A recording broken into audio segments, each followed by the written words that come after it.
In other news, David, George Kambosos Jr. has signed with Matchroom.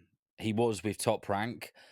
Obviously, he is a Australian-based fighter, and he's been in some relatively high-profile fights of recent times.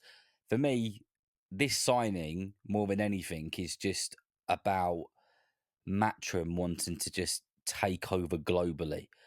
And if you go onto the Matchroom boxing website and you have a look at their fighters section, I need to count this up, but they have got more international fighters, more overseas fighters than they've got British fighters. I am sure of it. What did you make of this signing when you saw it? Yeah, so this is a co-promotional deal with Matchroom as well as with Lou DiBella, who Kambosos had worked with before. Not only is he signing with them, but he's moving up to junior welterweight, the division that we were just talking about. Um, it's an interesting signing. You know, Kambosos keeps on coming up short when he's in with the top fighters. He's got those two losses to Devin Haney. He's got the loss to Lomachenko last year. Really, the biggest win that he has is, of course, that win that got him the lightweight championship in 2021 when he upset Teofimo Lopez. And since then, the only one he's gotten was that controversial win over Maxie Hughes in 2023. I'm not certain where he fits in at 140. I know Kambosos wants all that smoke. I know that maybe some of the styles might be better for him, but he fights inconsistently. I wonder how much of this signing is to take advantage, though, of how popular Kambosos is in Australia, and maybe to try to transfer that to some of the other talent in the stable, whether that is Liam Paro, who's going to be defending his IBF title against Richardson Hitchens on December 7th. Uh, it's interesting. I just don't know whether Kambosos has reached his ceiling. Yeah, you're right, because he has come up short whenever he's got to that level of somebody who isn't. So I'll rephrase it. He's come up short every time he's gone up to kind of that elite level, hasn't he? So those two losses to Devin Haley and Vasily Lomachenko as well.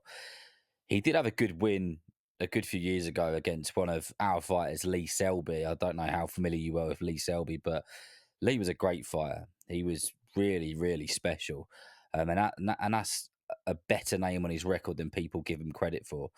So he's kind of stuck in that kind of territory of he's not quite good enough to beat those other guys. Um, he flutters for me between that kind of world and elite level. But that's not good enough when you need to be winning world title belts.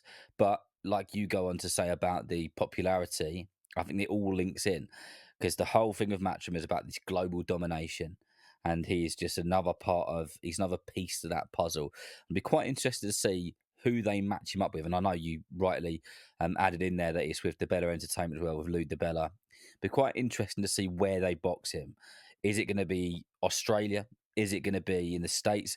Is he gonna be coming over to the UK and boxing some of the UK fighters? Because what we just heard there was Andy and I speaking about the zone. And this is just rumors, this is stuff on the jungle drums. How true it is, I don't know, but never let the truth get in the way of a good story.